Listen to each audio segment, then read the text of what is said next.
start. I just try again. It should be live now.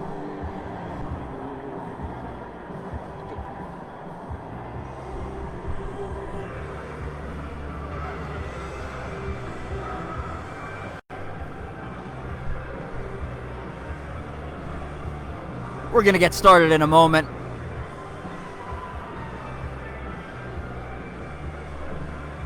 Just waiting for the announcer to come in and just get everything started.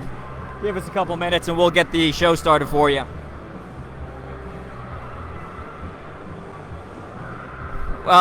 Today's run of events, we're going to be running the battle for third places first, from lightest to heaviest, and then after that we're going to have the fights go from, again, lightest to heaviest, but this time the battle for first and second.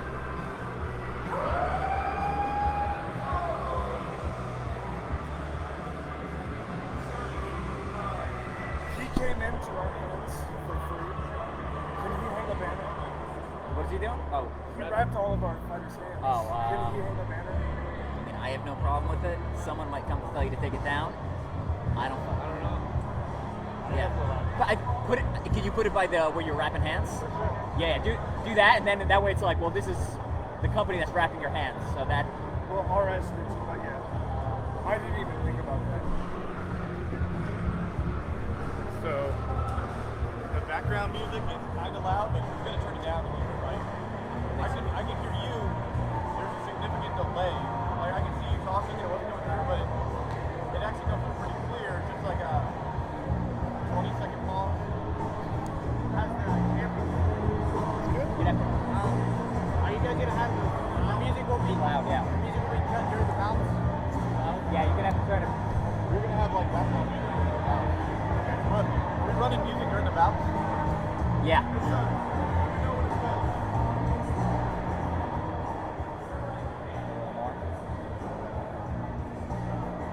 How's that? We'll try that.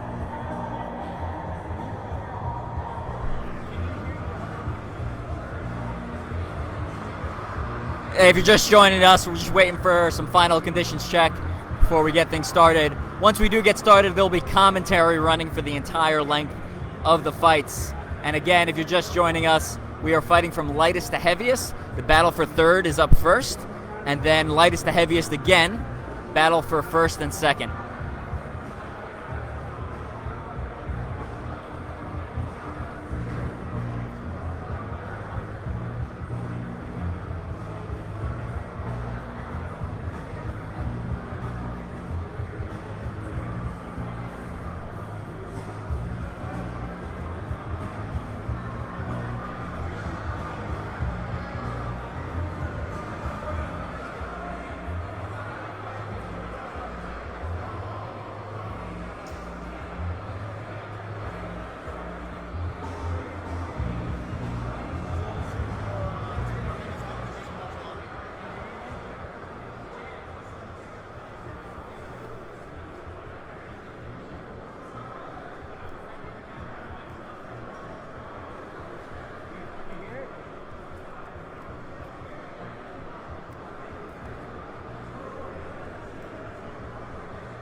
I assume we all.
Hey, good morning everybody, dialing in on the stream. Right now we're doing an intro for the event itself and kind of the Combatives tournament overall.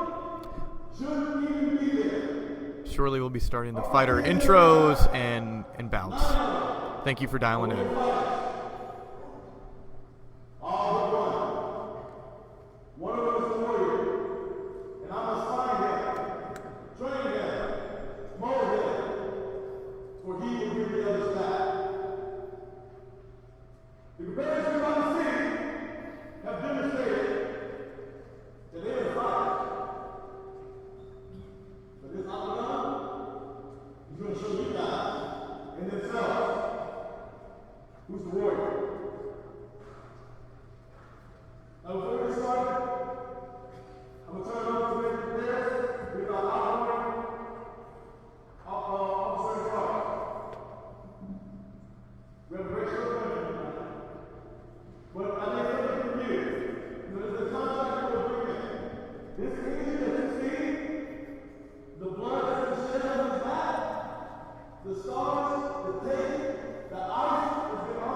So we're just recognizing the first place winner for the flyweight division.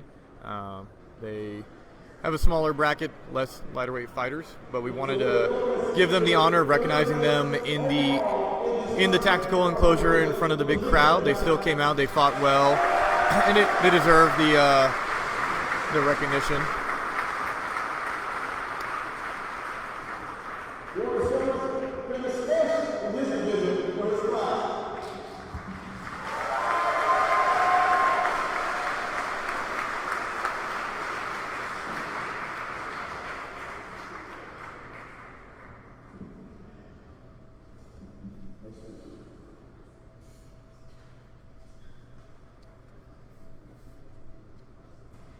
And just for everyone's awareness, there will be a larger official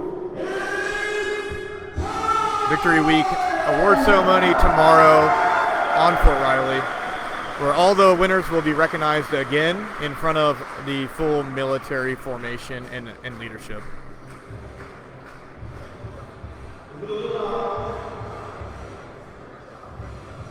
Thank you guys for joining us. So I'm one of I was just in the ring in the fancy uniform. My name is Major Evan Perperis. I am the outgoing Combatives OIC.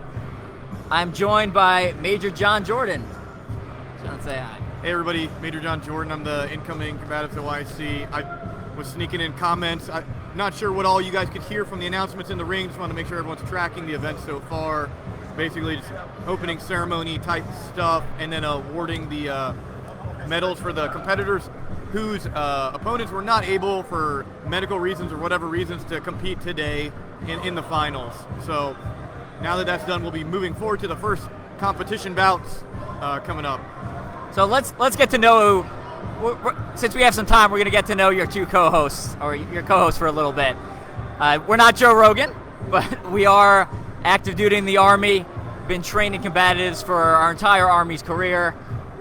John, why don't you tell them a little bit about your martial arts background? Hey, so I've been training mixed martial arts since before I joined the Army, so around 17 years of experience. I have a black belt in karate, but more importantly, I have a black belt in Brazilian Jiu-Jitsu. That's took me about 15 years of experience to get. I'm a combatives instructor. I've competed at multiple grappling tournaments, the combatives tournaments, all Army combatives tournament, doing, cage fights, all that stuff as well. So I teach civilian side as well, and then just have a general love for the sport. Thanks, John. Tell me a little about what's your job in the Army. Because in the Army, combatives is not our full-time job. It's something we do on the side. It's an additional duty that helps prepare soldiers for the challenges they'll face downrange in real-world combat. So what's your job? Correct, Evan. So I'm not a cool SF operator like yourself. I'm a medevac pilot, basically a helicopter pilot. My main job is flying people to the hospital, getting them there as quickly as possible. I believe it's important to train hand-to-hand fighting and the other ranges of combat, because you never know what's going to happen, right? And if I get shot down, things happen. I want to be able to support my team. I want to be able to fight. I want to be able to get home, and I want my soldiers to have that same level of training as well. Excellent point. So yeah, John mentioned it. My job is Special Forces officer. I've been in the Army about 20 years, spent about 4 years of my life downrange in combat zones, mostly Iraq. Didn't get into a lot of the hand-to-hand stuff, and actually later in my career. And I started looking at myself, assessing who I was, and realizing that I thought I had gaps in my game of self-protection, both for the military and for the civilian world. So started training, currently a blue belt in Brazilian Jiu-Jitsu, a black belt in karate, also a master Army combatives trainer. And then on the side, I really like option 2, what we call in the Army option 2. I really like bladed systems. So I practice Kali. I'm an instructor in a system called Medusa, and I've got some other Kali and essentially bladed art certifications that I bring to the combatives facility. So our combatives facility here at 1st Infantry Division is one of the best. I think it's the best one in the nation. I'm sure some of the other ones would argue, but if you look at our staff, we just have a wealth of experience. Like John said, his Brazilian Jiu-Jitsu black belt experience. Our head instructor is a 2nd degree Brazilian Jiu-Jitsu black belt, our head civilian instructor. We've got brown belts, purple belts, blue belts, basically all the belts. Guys who compete competitively in shooting. Side note, Brandy just commented, I appreciate the shout out, said awesome, Ultra-OCR Man is commenting. So on the side, I run professional obstacle course racing. So racing specifically in the 5 to 24 hour range, which is an acquired taste, much like combatives and getting punched in the face and having people try to choke you out is an acquired taste. The big question we get first, is what is combatives? So the Army's Modern Army Combatives program, the current program was developed largely after UFC 1, which was 1993. 1995, Matt Larson and a bunch of other soldiers come together and they start figuring out what do soldiers need to know how to fight. So John, why don't you tell us a little bit about the different arts that make up combatives. So basically, like we're saying, the Army was doing research, looking at what works, what doesn't work, traveling around. They figured they needed some kind of striking martial arts. We've kind of known that for a while. Boxing's been pretty popular in the States for a long time, but the boxing does have a lack of the lower body attacks, which are all legal on the battlefield. So we look to kind of the Muay Thai kickboxing martial art for striking, and what we're really looking to do is piece together the best parts of martial arts for the different ranges of combat. So we adopted a lot of boxing, Muay Thai for striking. When we were looking at takedowns, I believe America is somewhat famous for our wrestling. We have a great rivalry with Russia, right? But American wrestling, some of the best wrestlers ever. So we already kind of knew wrestling would be our mid-range takedown arts. We also incorporate some judo from Japan. Judo is good because it adds some of the things we don't have in wrestling, like grabbing a jacket or a collar, and we fight in uniforms. We have sleeves, collars, we have equipment. All those things can become handhelds, weapons to be used against your opponent to give you leverage. So we knew we'd take some wrestling, we'd add some judo, but when it comes to the ground, there's basically only Brazilian Jiu-Jitsu. So we knew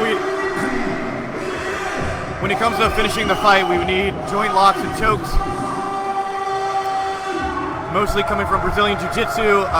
There are some other sports that incorporate aspects of that, such as sambo, catch wrestling, and some aikido. But Brazilian Jiu-Jitsu has become it's expanded a lot since its inception. Basically, people have just been sitting around figuring out every way to break a joint, every way to choke somebody. And we knew that we could take the high percentage, reliable moves from Jiu-Jitsu and add that to our soldier fighting program and teach that to soldiers and make them more combat effective in a short amount of time. Absolutely. So we're getting ready to the first match right now. It's a little hard to hear the details of the two fighters. We're going to give you a better rundown once they finish bringing them into the ring. One of the things that makes Combatives unique is that it's actually mixed gender for the tournaments. So the females actually get about, I think it's a 15% allowance. So for the lightest weight category, you can be a 110-pound male, but you can fight against a 125-pound female. This is a unique situation. Long story short, these two females are fighting for second and third.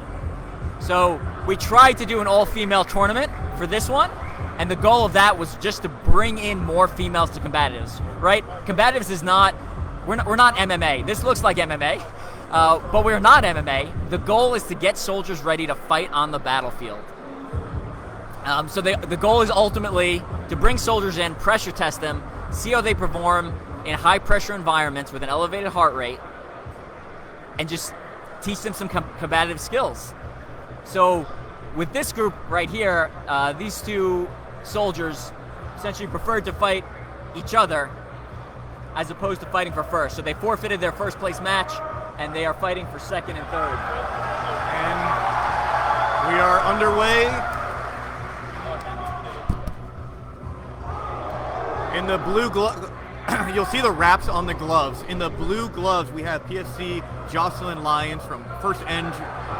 And in the red, we have PFC Raven Gonzalez. See there? So initially coming out, trading strikes, a little bit of groundwork, but both fighters seem like they want to stand up and throw. You'll get that a lot, with in order to get to the finals, it's actually largely grappling based. So sometimes it's pretty interesting because you see a lot of skill at the lower grappling level, and then when they get into the finals, it's interesting to see what technique they choose. They choose to go primarily with striking or go with grappling. Gonzalez throwing heavy hands, dropping her hands in between, letting Lyons get some clean shots or looks at her. Every time Lyons tries to press in, though, Gonzalez is throwing hooks to send her back. So, yeah, these two are going heavy on the striking. A lot of people will, at some point, close the distance and try to take a leg. This is a great fight. Not a long feeling out. clearly have a game plan. They're trying to implement it against each other. Lions is trying to pick a move. She's getting a good jab in. Gonzalez is looking for that hook. She keeps on swinging it over. She's going a little over the top, little towards the body. And again, if you're just joining us, this is the flyweight fight for second and third. So the winner of this bout would get second, the loser would get third. We've got PFC Raven Gonzalez in the red and PFC Jocelyn Lyons in the blue. They are both, they're just slugging it out. This reminds me of that, what was that Pride fight with Don Fry, or just hitting the other guy in the head. Just holding each other and bashing. Yeah. Lyons is scoring. Gonzalez keeps on swinging hard. She's kind of missing. She's kind of hitting a couple body shots. Almost a good chin shot there. Lyons is getting in. She's just taking a couple on the exit. And you'll see a lot of times once they start getting pressured and they start getting to this high stress environment, they'll default to whatever their base is or whatever they're more comfortable. So based off watching these two, I'm going to say they're more of a striking background, or just that's what they prefer to do. So that's what their game plan is. It seems like they're both just slugging it out. The crowd's eating it up. I don't know if you can hear them on the audio recording, but the crowd goes cheers every time there's a flurry of hands. Exciting match to start off. A lot of times we'll see some grapplers trying to make it all about the grappling. These two clearly want to strike, not looking for the takedown. That's the 10-second mark. As you can see, the fighters are a bit confused there. The round was over. Gonzalez is still swinging. She's glancing off, and that is round one. That is the end of round one. So we're doing, the crowd's going nuts, cheering for these two brave fighters getting in there. We're doing three 3-minute rounds, and then if it goes the full 3 minutes, the full 9 minutes, 3-minute rounds, we'll go to the judges' decision, and they'll make a call there. It was an absolutely epic opening match to get the crowd on their feet, excited. Gonzalez got real close with a couple of those big hooks, just couldn't catch Lyons quite square. She's doing a good job of coming in, picking her shots, but Lyons is scooting out just far enough for Gonzalez to kind of miss. Obi's watching from Fort Moore. We appreciate you, Obi. Thanks for checking in with us. So fighters are talking to their corners right now, getting ready for another 3-minute round. We've had some great support from the community for this event. KO Boxing in Manhattan was out wrapping hands. Same with RS, one of the gyms in Junction City. KO Boxing obviously does boxing in Manhattan, Kansas. RS does Muay Thai, kids programs, and then also Brazilian Jiu-Jitsu in Junction City. And that's just two of the gyms that support the Combatives program. Combatives Sports Center in Manhattan is another one of our big supporters, providing training. And then a lot of our soldiers will train there at night, and then Elite Academy in Junction City. All right, we're back for round two. Let's get back into it. See if they change up the strategy. Both of them had a kind of a clear picture going in. Oh, same thing. It's throwing strikes. We'll see who can land. Good exchange. They are both from the same unit, so they know each other. Gonzalez is probably getting the better of this. Lyons is coming back, though. Good lands by both fighters. And she's not defending herself. The ref's saying defend yourself. The ref's saying defend yourself. She turns her back. The ref will stop it. You can take a warning. There we go. Going for the takedown. Lyons is losing on the feet. She shoots a takedown. She's still in the fight. Gonzalez wants none of the ground. She is. Ref's going to say defend yourself. He's going to say defend yourself. She's throwing the strikes. She's hitting. She's letting her back up. She wants it on the feet. That was surprising. I think if she would have just pressured at that point, the ref would have stopped it. So we got Sergeant First Class Ortiz, the outgoing NCOIC, as the ref right now. He gave fighters a safety briefing beforehand. Told them he would let it go. It's going to be over here. It's going to be over. That is the match. Congratulations. What a great match. PFC Gonzalez. Wow. Amazing. Great job.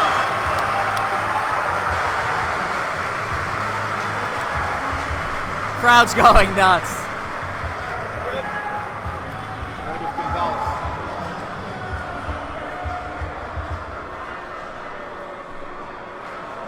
You'll see on a lot of these fights, compared compared to the UFC, occasionally people are like, oh, you've stopped the fight too early. Again, yeah, Lions. Gonzalez with the win. Gonzalez in red with the win. Gonzalez beats Lions.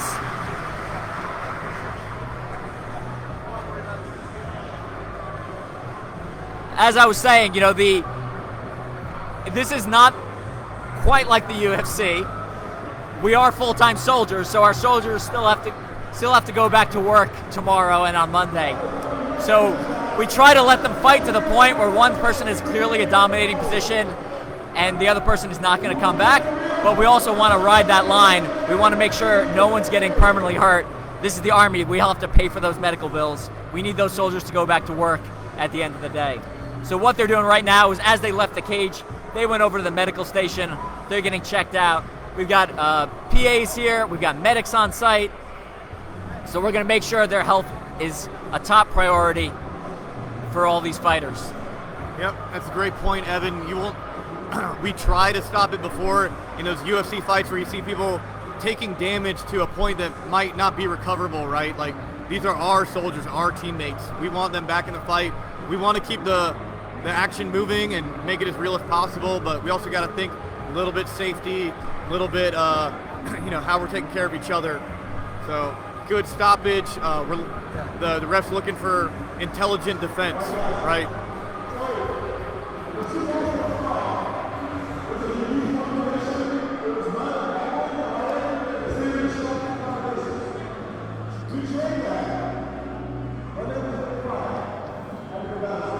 Right now we're getting the next bout ready. The fighters are warming up. Doing a quick brief to the crowd about the kind of the things we've been talking about, how like we're looking for good competition, but we're also looking to keep it within the realm of safety.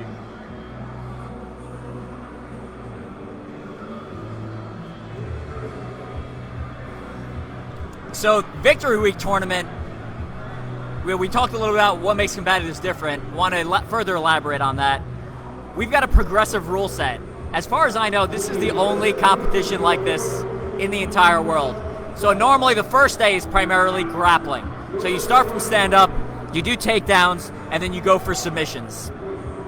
If you make it past the first day, which is all the qualifier rounds, you get into the semifinals. The semifinals is pankration. So for the pankration, we allow for open palm slaps, so you have to lead with the fingers, no palm strikes, and grappling, submission, as well as kicks. If you make it past the semifinals, you move on to the finals. That's what you're watching now. It's the Advanced Rules Finals. It looks a lot like MMA. Not quite MMA, but a lot of the rule set is similar. We adopted a lot of their rule set based off the realism of that fight. If you go or watch the All-Army competition, so the national competition that takes place every April in Fort Moore, formerly called Fort Benning, Georgia, you'll see those 3 days, plus you'll see a fourth day. The fourth day is a tactical lane. So after they determine the top 4 teams based off of what divisions those units come from, those 4 teams will go and do a tactical lane, and they are judged on their tactics and ability to fight in full kit. So they'll have helmet on, they'll have their weapons, they'll have their body armor, they'll have sidearms, and they will fight in a couple different scenarios. One's more like a sticks lane, if anyone's in the military, it's like a squad movement lane. And the other one is more of a, kind of like a clear glass enclosure that simulates you're being overrun and you're out of ammo. So the soldiers there have to defend themselves against waves of incoming attacker. If anyone's played Call of Duty Zombies, it's a lot like that. Fighters come in, you gotta defend yourself. It's a lot of fun to watch. It's a lot of fun for the competitors to go. And this year, our team, I'm gonna jump back in time. 2 years ago, our team finished 15th at the All-Army competition. The competition level is insanely high, very good. But this past year, we made some huge improvements in the program, which is one of the reasons we're streaming it live today. And we actually finished 5th in the All-Army competition in the United States Army. So really proud of the guys here and the girls. We're continuing to build the program, continuing to spread combatives. You know, with the war on terror ending in Iraq and Afghanistan, obviously that's a good thing. We're no longer putting soldiers in harm's way on a regular basis. But part of that, you lose some of that combat focus. And we want to make sure that warrior ethos that the instillment of that, that warrior spirit is still there. And one of the ways we do that is through the Combatives program. Yeah, so I've been on the 1ID Combatives team prior, competed at All Army, and it's a fun event. It's a way, like, it's a plus thing, right? Like, even if your soldiers go and they don't win the tournament, they come back to your unit better trained soldiers. Like, all this training is above and beyond the normal training we're gonna do. Now we're announcing the next fights coming out. This is the lightweight division. So we're gonna have Butler versus Evans. Those are the two fighters coming into the cage here, or the tactical safety enclosure, as we like to call it, because someone has a copyright on the octagon. So the soldiers, we tried to step up some of the production value for this event. The soldiers get to choose their own walkout music. Not quite sure if you can hear the music from your side. If anyone's listening, let me know. Let me know if you can hear us clearly, and let me know if you can hear the music of the announcers coming through. We've got Sean Nasso commenting. He's got his money on Working. Working's coming out later in the matches, so we'll watch for him. Combatives is a great program. You don't need any background in any sort of martial arts. Crowd going nuts. He must have brought a big group today.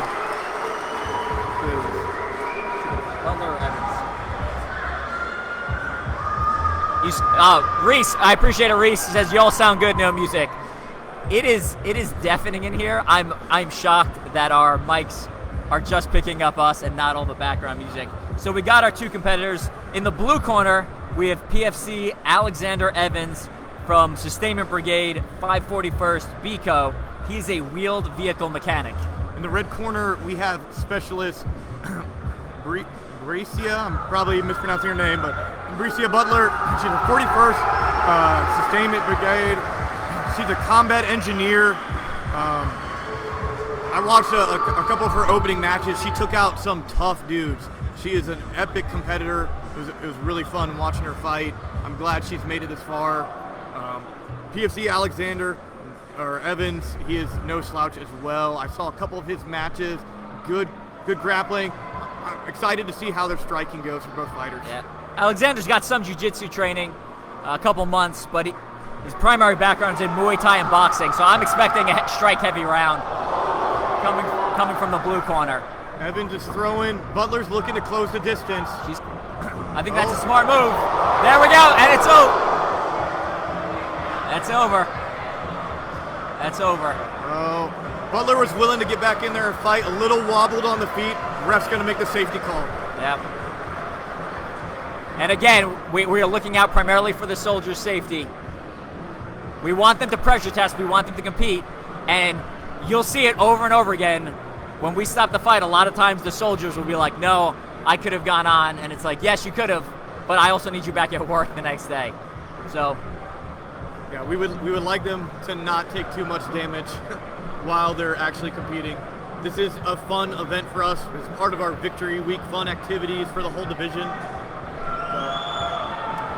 Working is fighting a little bit later. Let me check the schedule real quick for you.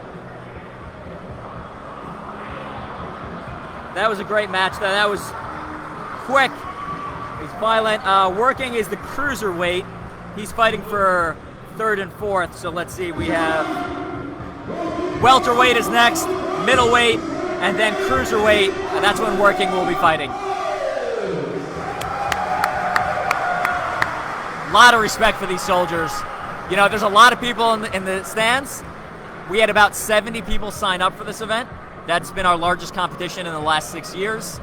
So, you know, if you're watching and you're in the military, find your Combatives gym at your facility. Most posts do have a Combatives facility. Sometimes they're a little bit harder to find than others.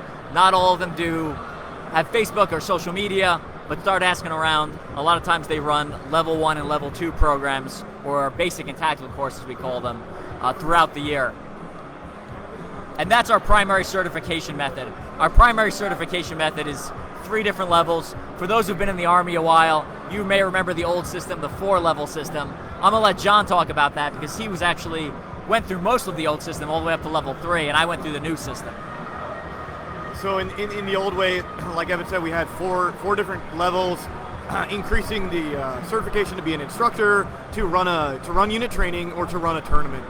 What we've done now is they updated the program, right? So they revised a lot of the doctrine, part of lessons learned from the program running for the first few years. And so what they decided to do was combine level 3 and 4. And what this did was kind of add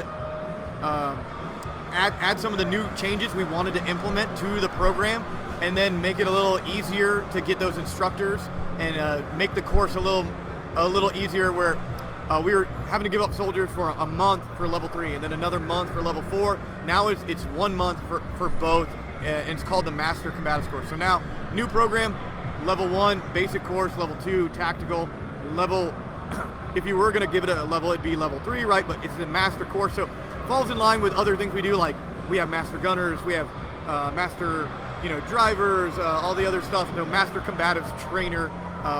Once they complete the certification, basically you can run division level tournaments, training, certification, all the things we need to lead the training, lead the programs in our units at the different levels. The basic course is about 5 days, 40 hours. It's really just an introduction. So you come out of there with about enough skill to take someone down who's completely unskilled. They essentially have no training. If you go to the tactical course, that's a 2-week course, 80 hours, you'll get a lot more skills. If you were to master like every single thing in the basic and tactical course, you'd have most of like blue belt knowledge. The problem is a lot of people go to the tactical course, pass the test, and some of them don't continue training.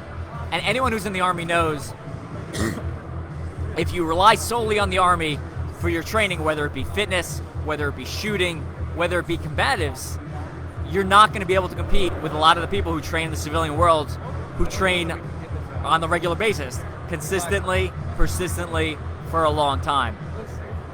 And then the 3rd level of the modern current version is the Master's course. You essentially relearn all the information from the basic and tactical course, but you learn how to teach. And then on top of that, you'll do a lot more pressure testing, a lot more like, you have like an in-house tournament, you learn about refereeing, you learn how to run a tournament. So we got the 2 lightweights coming out right now. And again, once they get in the ring, we'll give them a better rundown of who they are, some of their backgrounds. But we have Shornak in one corner, and we have Serwinski in the other corner. You can kind of see it off in the corner there.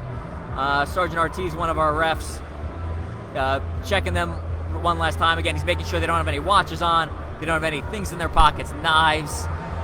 And none of it's usually on purpose. It's usually like, oh, I left my phone in my pocket, or I left some change in my pocket. They do we do like a kind of a hygiene inspection on all the fighters before each match, right?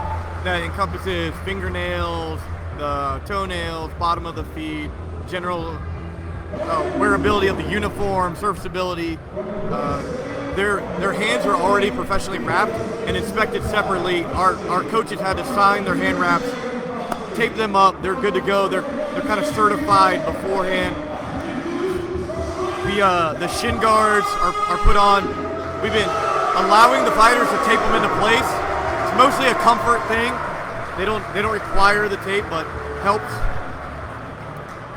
We've got a specialist Montemayor in the ring right now as the referee.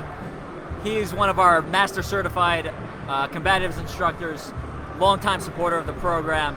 It's hard to see, but he's also, if you can see it, he's wearing a gold belt buckle. I'm going to tell you a little bit more about that gold belt buckle after we tell you about these fighters. All right, in the red corner, who is already in, is Specialist Dalton Shornak from 101st BSB. He is a combat medic by trade, so one of your soldiers that is trained to save lives on the battlefield and help people, also a deadly competitor if it comes to that. And then in the blue corner, we have First Lieutenant John Serwinski, A Company 1st BEB. He's an engineer officer. He's currently the XO. his background, he's got 11 years in wrestling, so I'm expecting him to use a couple strikes to set things up and then shoot him for the takedown. Shornak, on the other hand, has some BJJ experience, but is a boxing Muay Thai fighter. So expect the red to want to strike. The LT coming out swinging, not using his wrestling. That's a bold move, but he seems to be doing pretty good. Especially Shornak seems to be turning it up a little bit. All right, they're trading some shots. Both fighters are finding their range striking. Decent head movement, little clinch. The LT in black definitely has the range advantage. He's a little bit taller. He's got a little bit longer of a reach. And what he gained in reach, you give up in strength and center of gravity, which plays into good wrestling. Oh, it's a good inside knee. Those are going to hurt. He's got him pinned up against the fence. Back into the center. Shornak is willing to come striking back out, not letting himself getting pinned against the wall. It's a good move. You got to fight out of those corners. Back in the center. You know, I think a lot of the athletes just love playing to the crowd. People love seeing striking. It's a lot more exciting to watch, but a little less technical in some aspects. Sarinsky is working his jab. He's got a long right hand for his cross too. Using it well. Shornak's going to have to block and get in if he wants to be able to land effectively. I'm still shocked Sawinski in the black has not tried to close the distance. The big left hand from Shornak. The LT's backing up. If he gets out of range though, he's got the range. We lost a mouth guard. Lost a mouth. Again, safety's a big importance. Pick that mouth guard up, put it right back in his mouth. Bold move. There we go. Shornak's finding that over-the-top jab. Oh, caught him with a hard one. That staggered him a little bit. Sawinski landing the right. Both fighters half clinching, shots traded underneath, working the ribs, working the body. Neither one looking for a takedown. Yeah. Another mouthpiece drop. And you see the ref stopping the fight to make sure they get their mouthpieces back in. Again, fighter safety is important here. Both fighters willing to throw once they come in range, keeping the other one from getting too comfortable. There we go. Sawinski using that 11 years of wrestling experience to the takedown. He's got back control. But he gets tossed off, looks like. Got a little greedy going for the neck. Shornak looking to shuck him off, put him in the corner of the cage. That's a 10-second wrap, 10 seconds. Close to a choke. Can't see from here if he's actually applying the pressure. The save of the bell, there we go. That's time. End of the first round.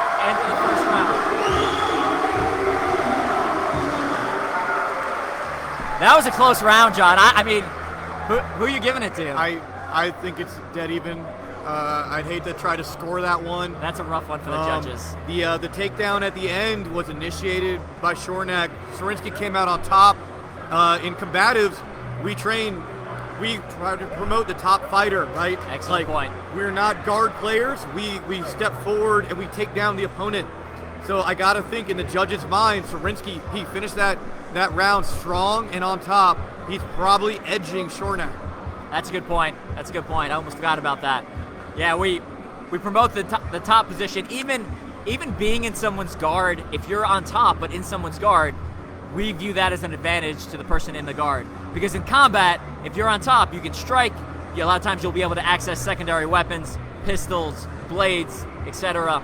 And you can essentially stall. You can also stall from that position and have your buddy come in and take care of the situation if necessary.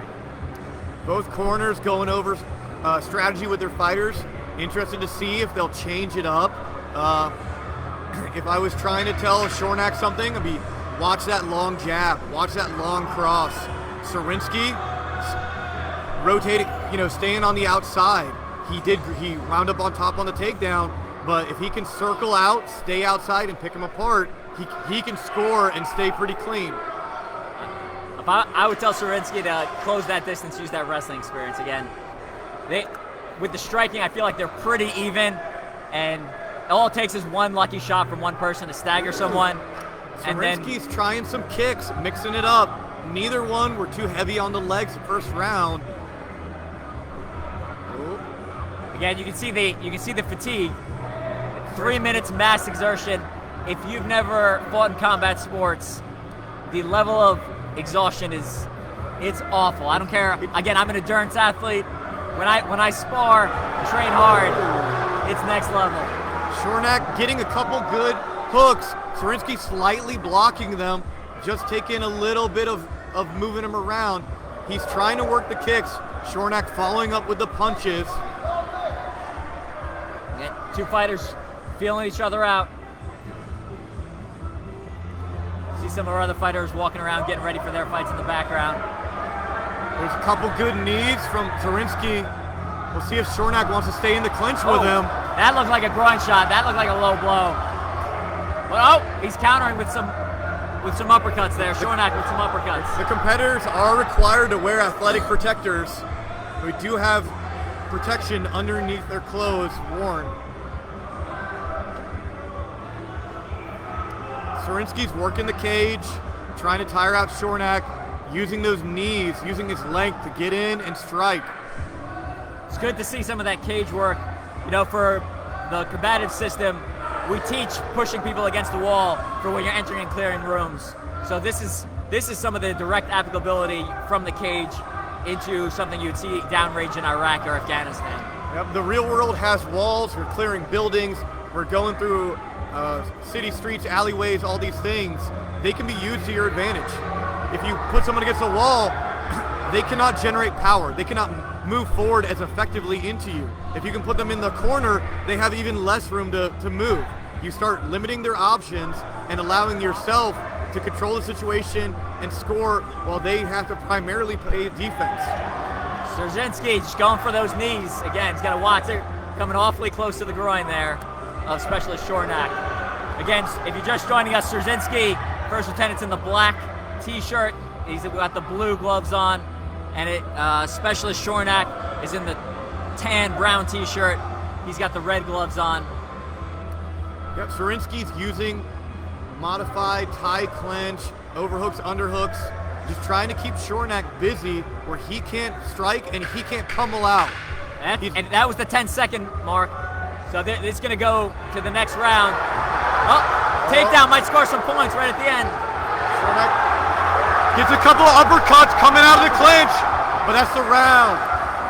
Excellent finish from Shornak, but Zorinsky dominated the whole round. You know, but the judges always weigh the end a little heavier. So we'll see. Again, I think it was another pretty close one. I've got to think Shornak's coming out on top for that one. The question now is how exhausted did Shornak get being pushed into the cage the whole round? All right, it takes a lot more effort than it looks like because you're trying to push a person off of you, off a wall. It's like doing a static lift, right? It would be like trying to deadlift double what your max is, and it's not moving, right? So it's just that constant pressure. It makes it hard to breathe. It's compressing your diaphragm. Not a pleasant position to be in. And then on top of that, you're trying to defend yourself as someone's peppering you with strikes.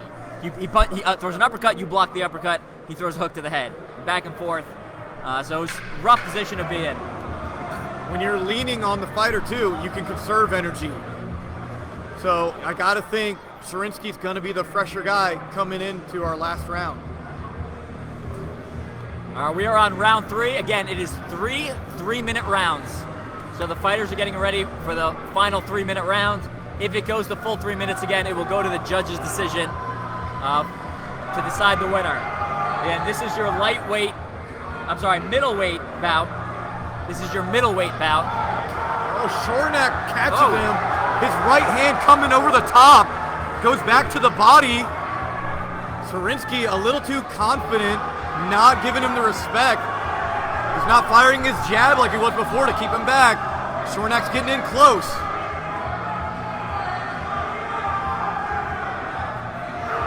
Zorinsky not firing the left, using the kick, looking to clinch.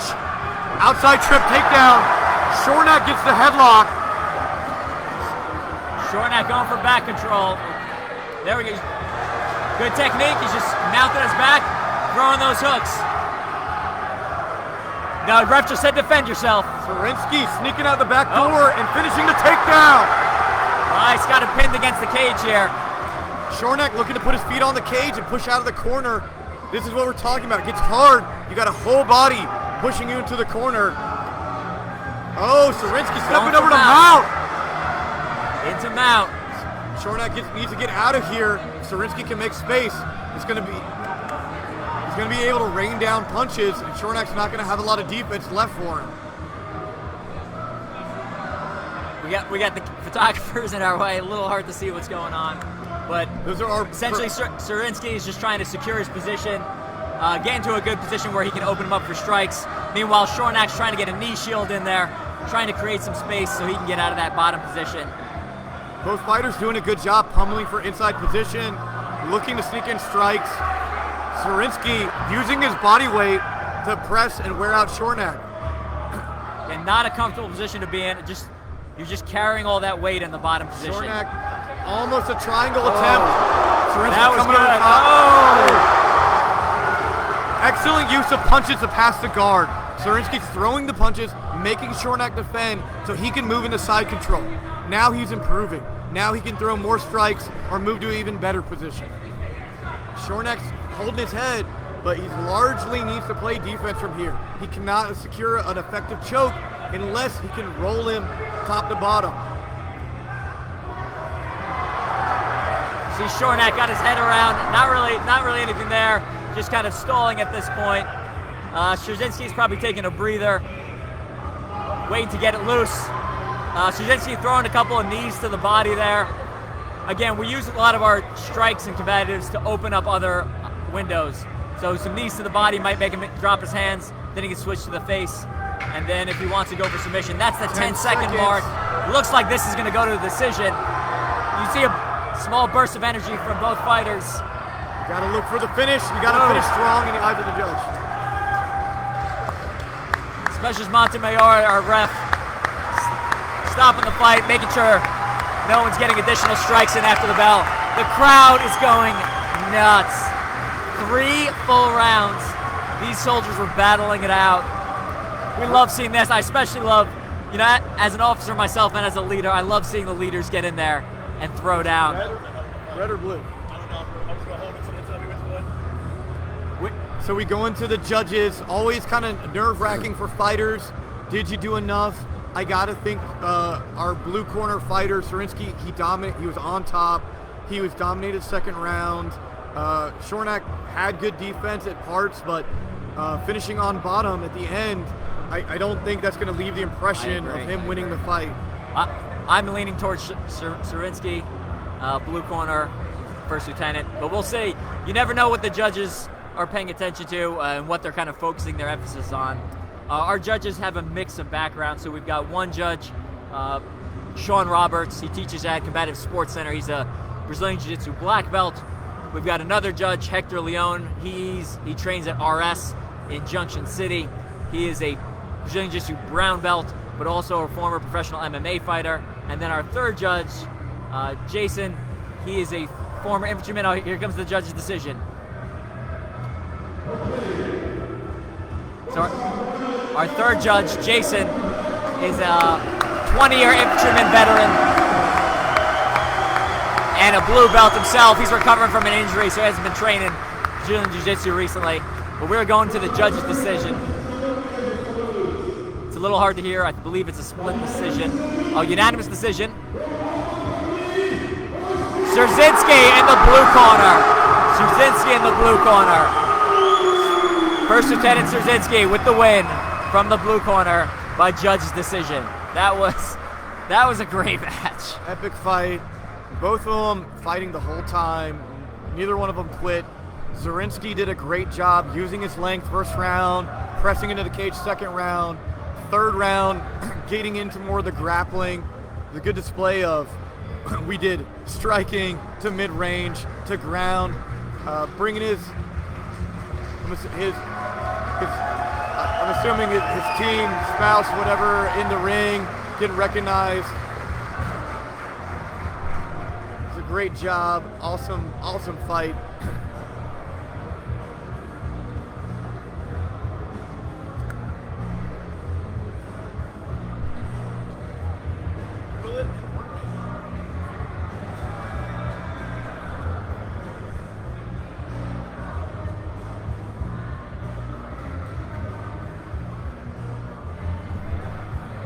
Wow, what a great start to the day.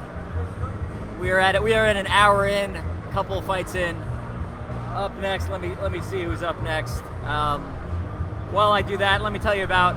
I mentioned Specialist Montemayor's belt buckle. He's got a gold belt buckle. He's in the cage right now. He was our referee last round. So that gold belt buckle is an incentive program we created here at 1st Infantry Division. It is unique to our unit. Essentially, if every Friday we roll for an hour, so it's basically jiu-jitsu type rules. You show up, about 4 or 5 minutes on, 1 minute off, and we repeat that for an hour. And if you do 24 of those, so essentially you need to be rolling for a full day, we award you with that gold belt buckle you can see on Specialist Montemayor.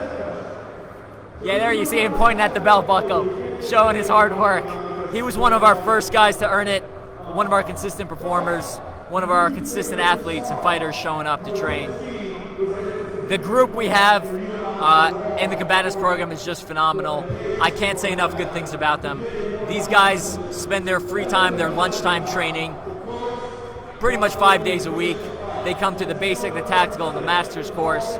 They volunteer for community outreach. One of the unique things we're doing here at 1st Infantry Division is we're using our Combatives program as an outreach tool to get after recruiting. So if you're not tracking, the Army's recruiting numbers are low. They are not good.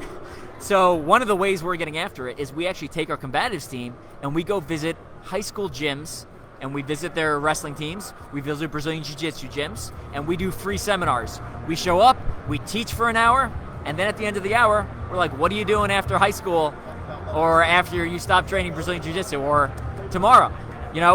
You can join the Army. We've got some great opportunities right now, some huge bonuses that I wish I could have gotten in on, but I joined in 2004, so did not quite have that opportunity.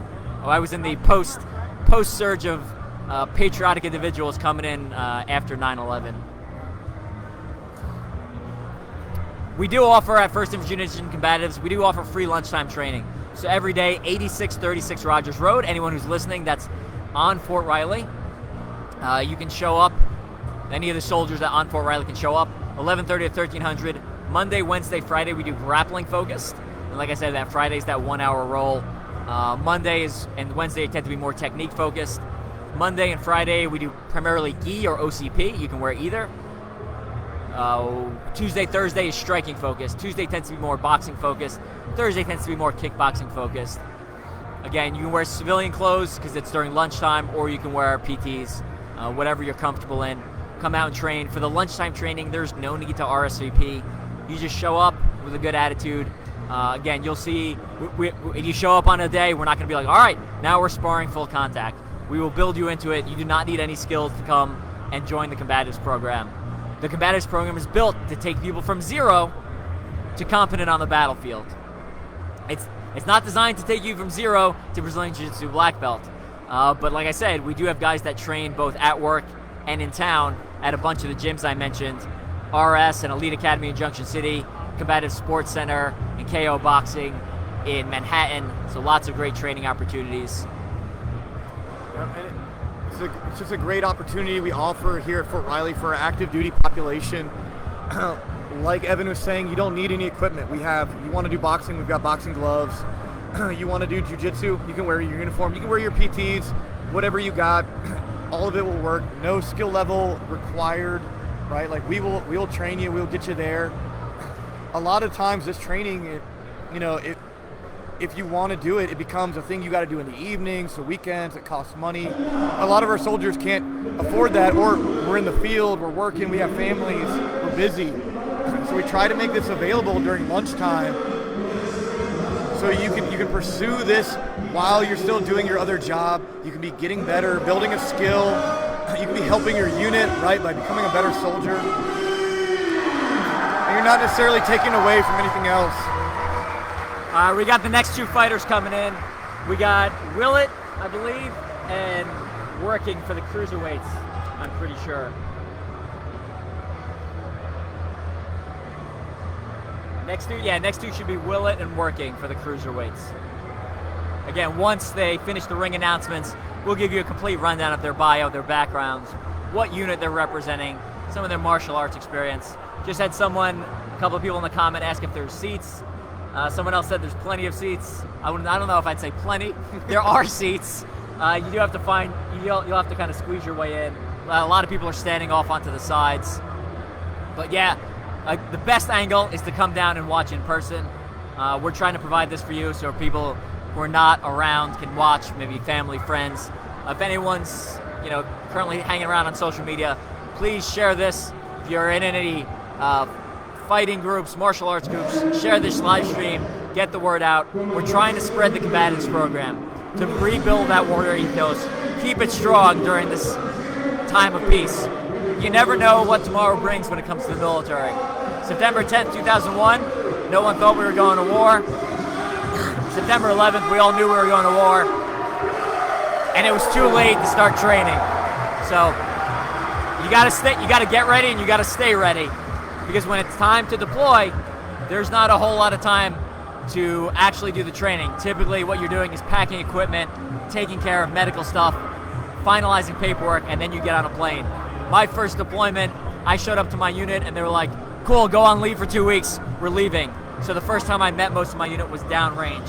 All right, we just got our fighter sheets, so I'm gonna turn it over to Major Jordan to talk about the fighters. So in the blue corner, we have Specialist Bo working for 5-4 Cav.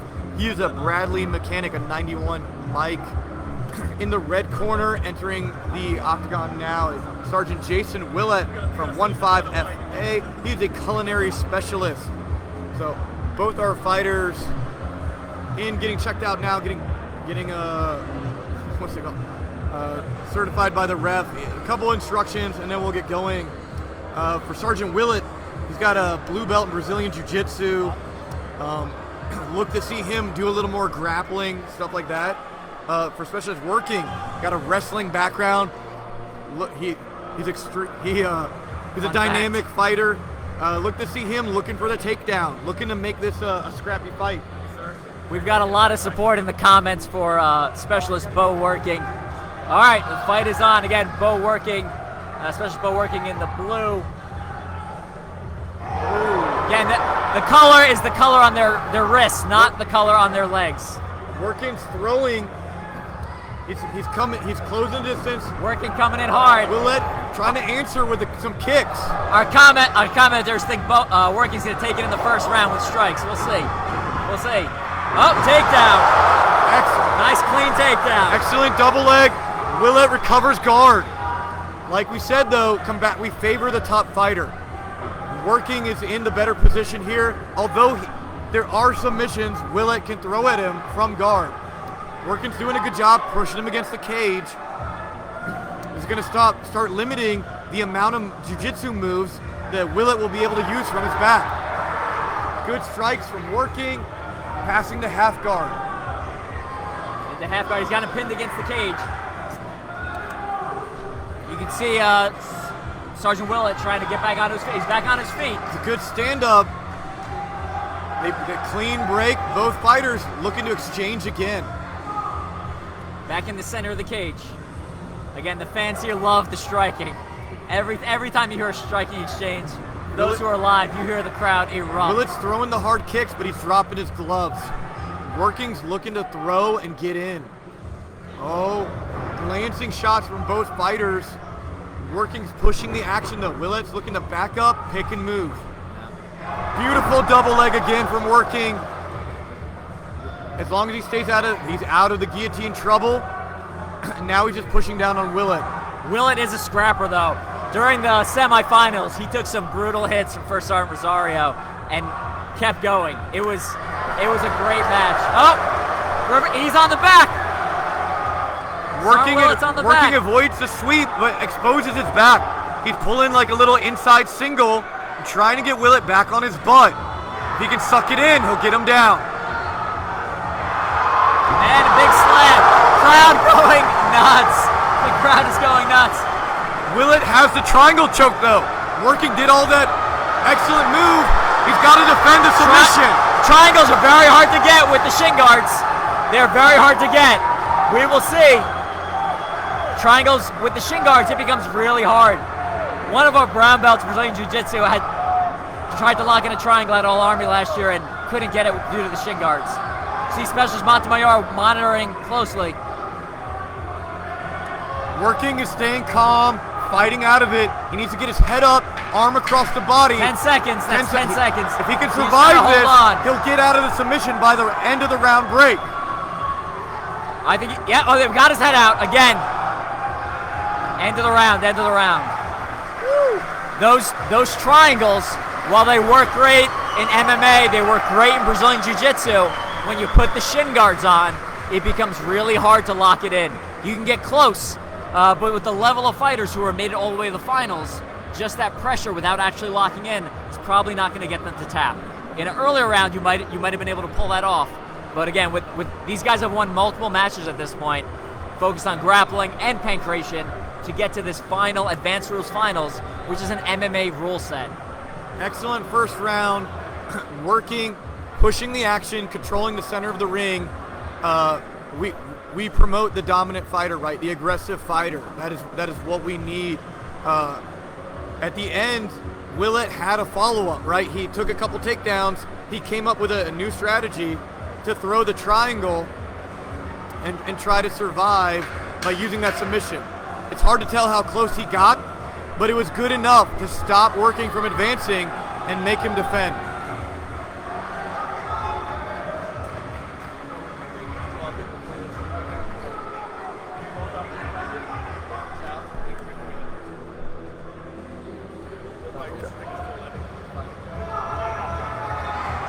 And we're off for round 2.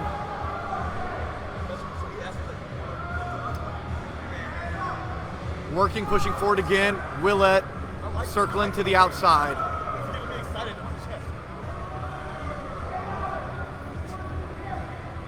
Both fighters lobbing shots, lobbing hooks. Working's in. Working in, getting to go. Needs to avoid the submission attempts while he gets a takedown. Better job this time, but allows Willett to get the full close guard. It's going to limit what he can do on the ground here. He's moving for an armbar. Working's got to be careful. He's got the arm. I think that might have been it. I think that was it.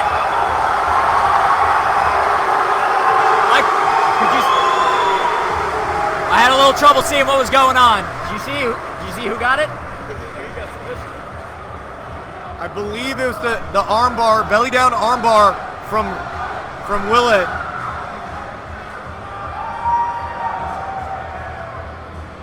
It was a little hard to see from our angle. It was. There we go, Sergeant Willett, belly down armbar.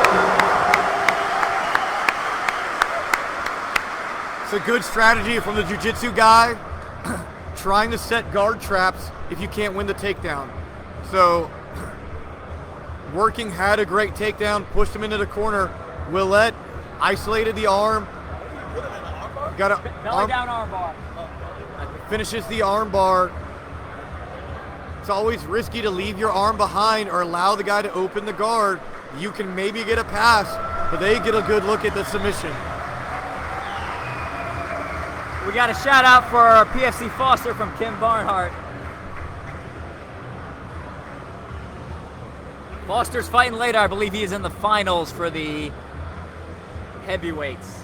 I'm gonna double check that for you. So one of our ring announcer, Captain Thomas, just came by and told us that we're gonna break for lunch after the fight for thirds are over. And then we will reconvene at 1300. So do not go anywhere yet. We still have, I believe, 2 more matches. We have the light heavies and the heavies.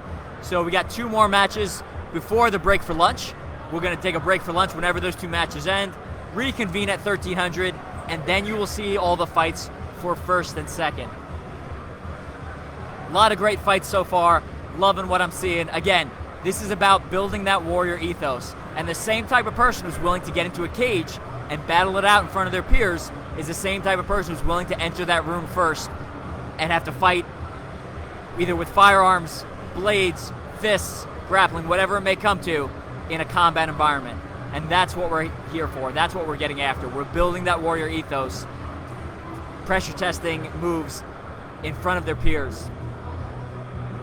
it's a lot of pressure. So I give all of these fighters a lot of credit. It is not easy to get into the ring there. A little bit history of the Modern Army Combatives program while we're waiting for the next match to begin. If we jump way, way, way back in time, first Army Combatives manual was written in 1852 by Captain George McClellan. It was a translation of a French bayonet fighting manual. And that was what we used primarily up until World War I. Once World War I happened, we realized that bayonet fighting in a enclosed space like a trench wasn't necessarily the best thing. So they re-looked at the program. As things happen with post-war, the emphasis on combatives kind of died out for a little bit after World War I. When World War II kicked off, another reinvigoration focused on combatives, hand-to-hand fighting.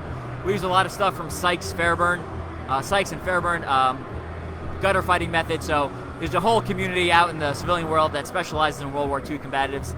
A lot of that stuff involves like eye gouging, groin kicks, throat rips, all this like really brutal stuff. And that stuff is great and still very applicable in a modern battlefield. But one of the problems with that is we have trouble pressure testing it and repping it in training.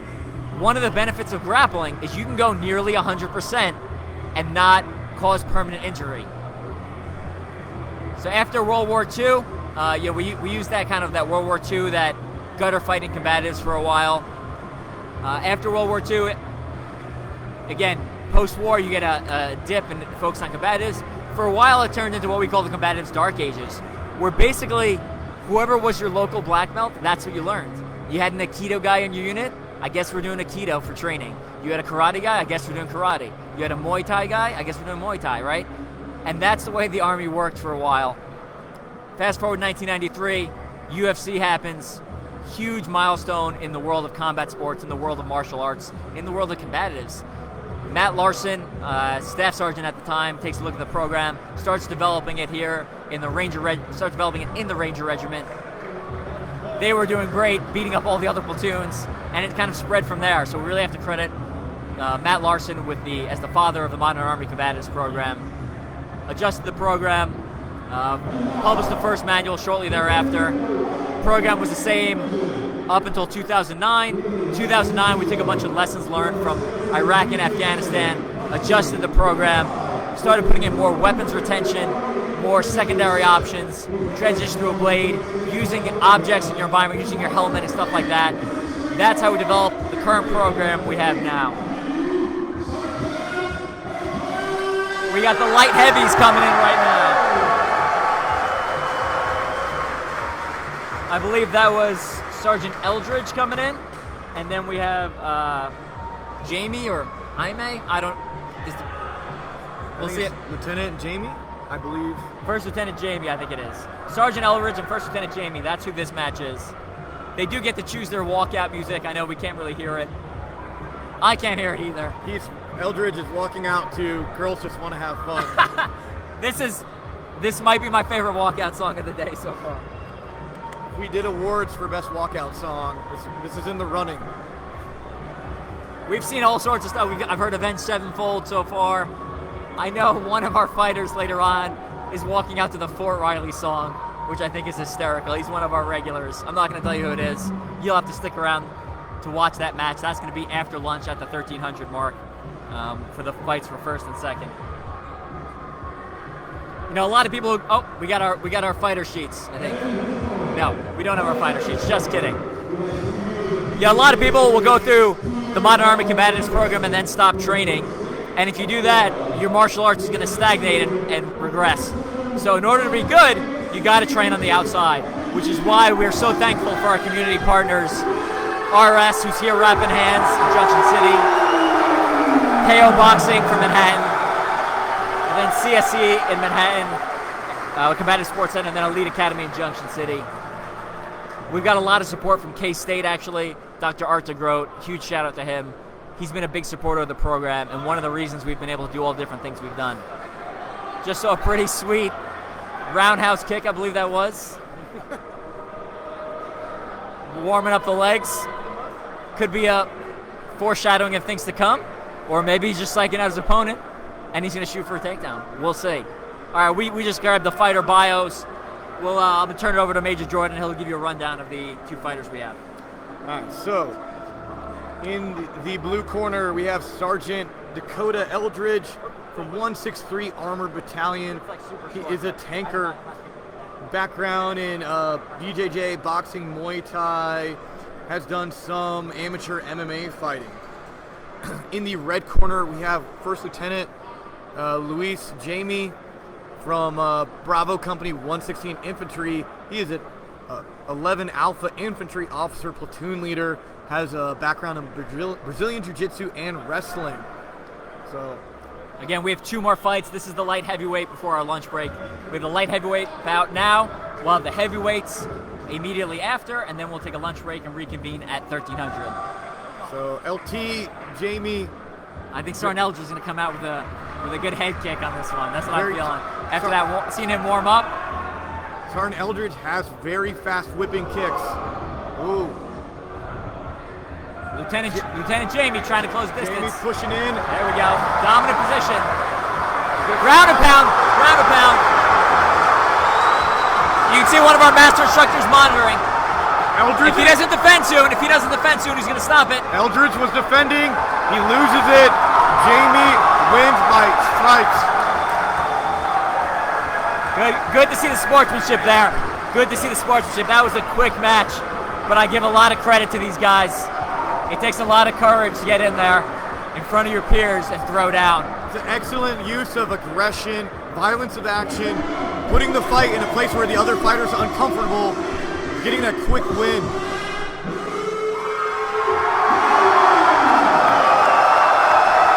Another great display of aggression. Again, with combatives, it's all about closing the distance, getting into that dominant position, and finishing the fight. Close, dominate, finish. That's what we preach at combatives. So that's exactly what Lieutenant Jamie did. Close, dominate, and finish. It was a quick fight, but both of these men fought their way all the way to get to the finals. Light heavyweight's a competitive division. We've got a couple of all Army fighters in that division. So I know just to make it this far, it says a lot about their skill level, says a lot about their heart, says a lot about their willingness to push themselves to the limit. Well, it's a good strategy by Jamie. Pushed forward, landed some bit shots. Eldridge engaged, wound up pulling him, kind of pulling guard, kind of pulling him on top of him. I watched Sergeant Eldridge hit a couple nasty arm bars in the opening rounds, so I wonder if he was trying to switch strategy to get to some of his grappling. Maybe he thought he had the advantage there.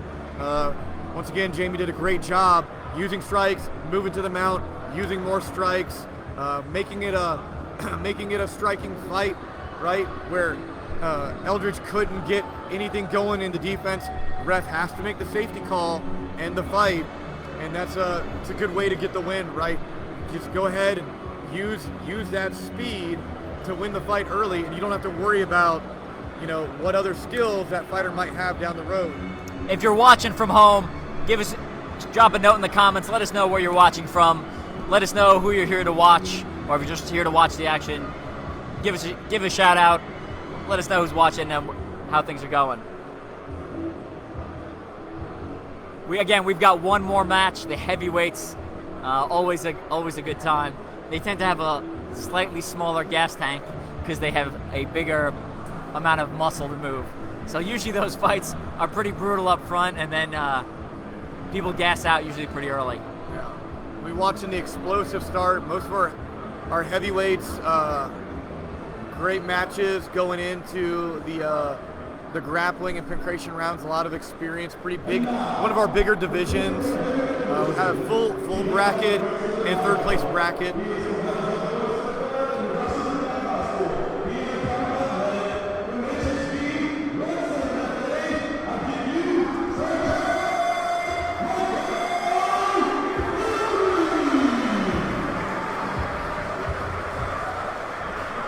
So we have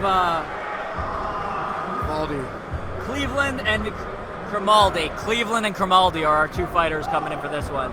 Specialist Montemayor over there checking the fighters, making sure they're safe, make sure they have no Didn't leave any jewelry on or anything like that. Nothing in their pockets. And I think we are now into floor seating room only. So if you're coming back after the 1300, I would get here early if you want a seat.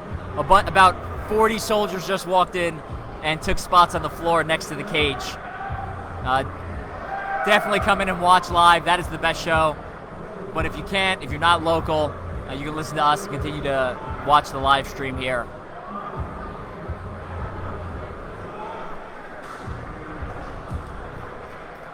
We're going to bring in a guest commentator in a couple of minutes.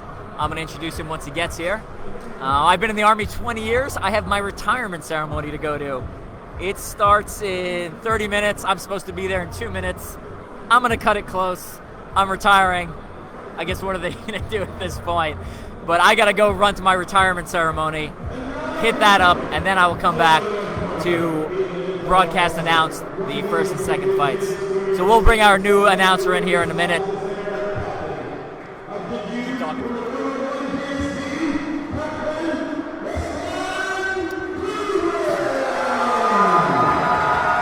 For the red corner walking in right now, Captain Cleveland.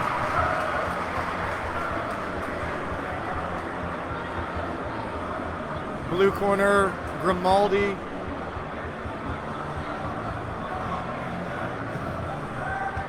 So for a little more about our fighters, blue corner, Sergeant Michael Grimaldi. He's a combat medic. He has a background in wrestling, Combatives Level 1 certified. He's from HHBN 17 Field Artillery Battalion. The red corner, and once again, I know Sergeant Grimaldi, he has a red shirt on. We were looking at the wraps around the gloves. So he has the blue wraps around the gloves. The fighter in the black shirt with the red wraps around our gloves is Captain Rustan Cleveland. He's from 101 BSB. He's an intel officer. He has a background in Brazilian Jiu-Jitsu and wrestling. Both pretty experienced fighters, did a great job. I watched a few of their semifinal matches. Interested to see how the striking goes. Yeah. Captain Cleveland actually trained with me. He was previously in a unit. I know him from before.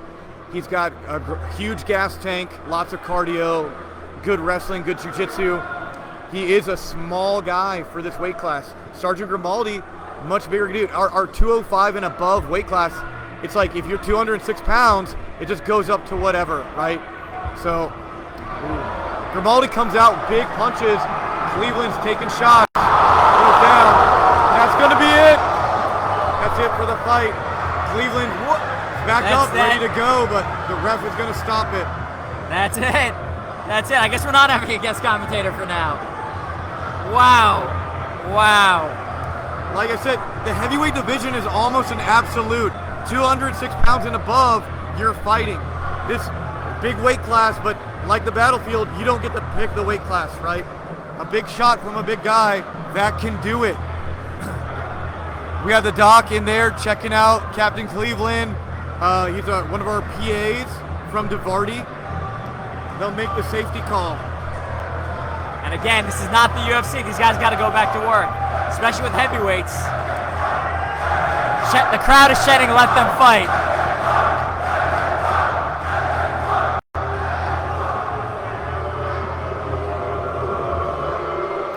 Crowd's shedding, let them fight, but I think that was the right call.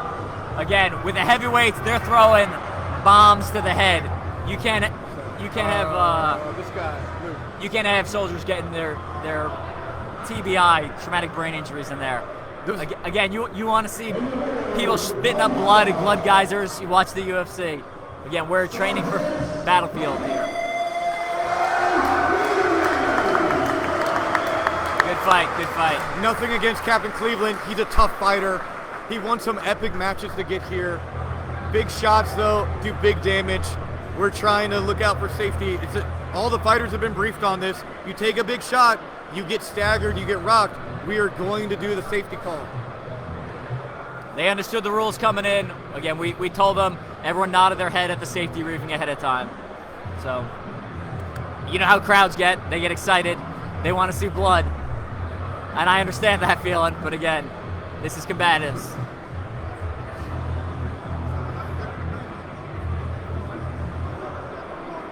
You can see the staff in front of us at the bottom of the screen discussing when we're coming back from the lunch break. I'm going to take off, go to my retirement ceremony. I will be back.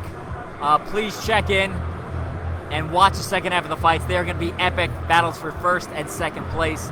You do not want to miss this.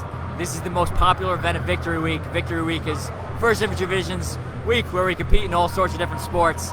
But as you can see from the crowd and the seating that are off camera, this is by far the most popular event, and for a good reason. It's the most exciting. It's the most applicable to combat. It's the one, in my opinion, takes the most guts, takes the most heart.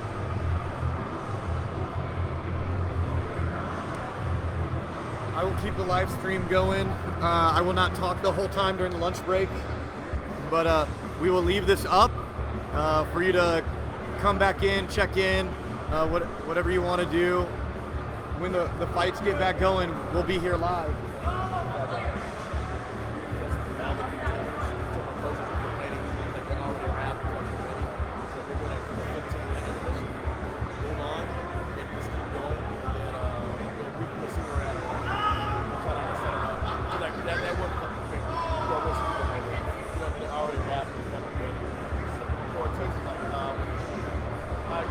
All right, so small change. We will have a couple fights. We'll push through to the lunch. Some of our fighters are already wrapped, warmed up, ready to go. They were under the impression they're going to fight, so we'll do more of a time break later in between bouts. And then, hey, Captain Cleveland's mom, excellent job by your son, excellent fighter. Thanks for watching. He did a great job. Absolutely impressive fights. I hate to see him get hit in the finals like that, but he's a great guy. I love him to death. But we'll let you know when we're doing the break. When we're coming back, looks like we're gonna have at least 1 or 2 more matches pushing through to about lunchtime. We'll take a break. A lot of our soldiers are, we eat at chow halls. We have a meal card, so got to get our Joes to get them fed, let them eat the food they pay for. They do. So stand by.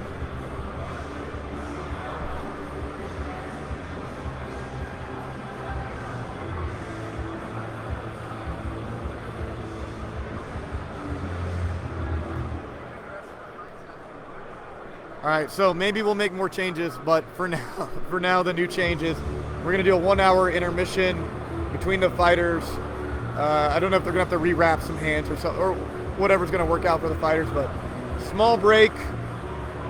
I'll put that in the chat, and then I appreciate everyone dialing in, watching the fights.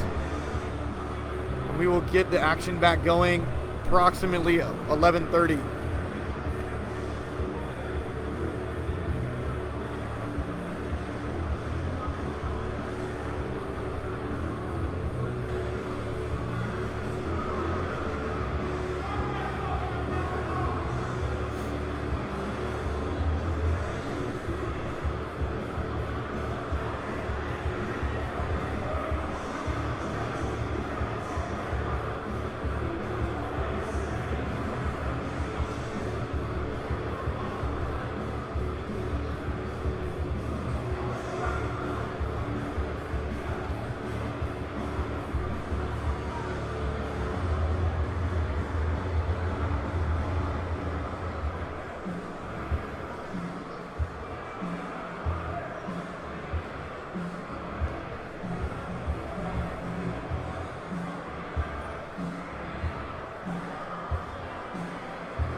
Hey, everybody. So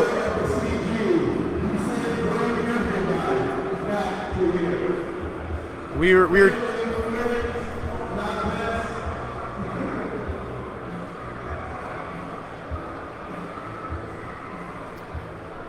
hey, just an update to everybody. We're gonna have to wind up doing a break until 1300 Central Time. At 1300, we'll start the finals matches. We only have, I believe it's about 6 of them to do, so it'll wind up going quick. So please dial back in at approximately 1300. Leave it run. We'll have the stream up and going.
know Charlie's. I know you love Charlie's. That place is so bad.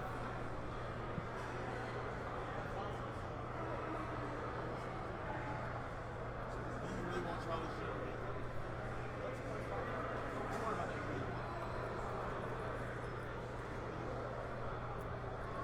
I could get some Jack and Cokes.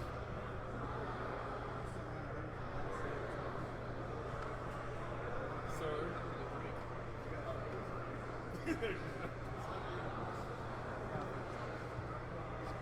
What's the alcohol smell? Right.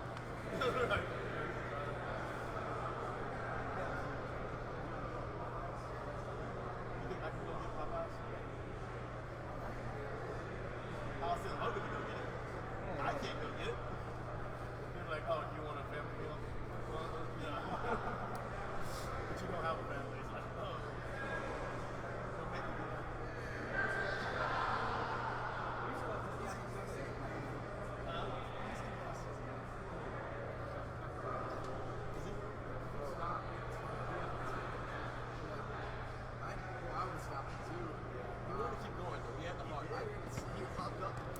Yeah, but when I started checking it out, I was like, no. Either you're a junk spot.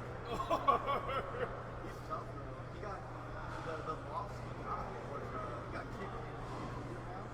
He was like gobbling. He's still like coming towards you. He has the heart. Yeah. He was like, hey, you're like, you can't. Yeah, I know. You can't. You threw the top there. He's gonna get tuned up. He has this loss. Yeah. He was mad as fuck at you. For like 5 minutes. Yeah. I was like, what, you want me to keep? I'll keep kicking your leg right now and see how people walk. He didn't not work. Yeah, that was like,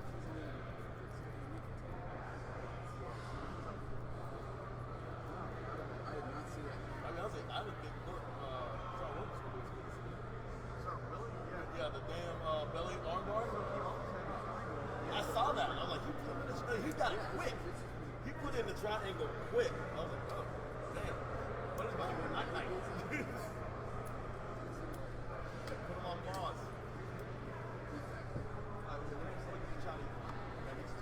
Sir, what do you want? I know you got a monitor. I know you like sushi. I'll eat whatever you want. I'm probably going to do sushi. That's why I don't feel bad. Like, I'll have a carb limit.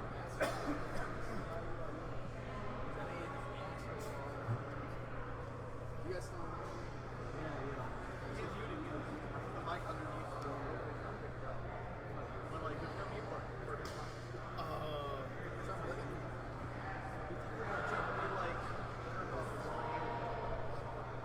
And it like auto finds the other. My mom's supposed to here.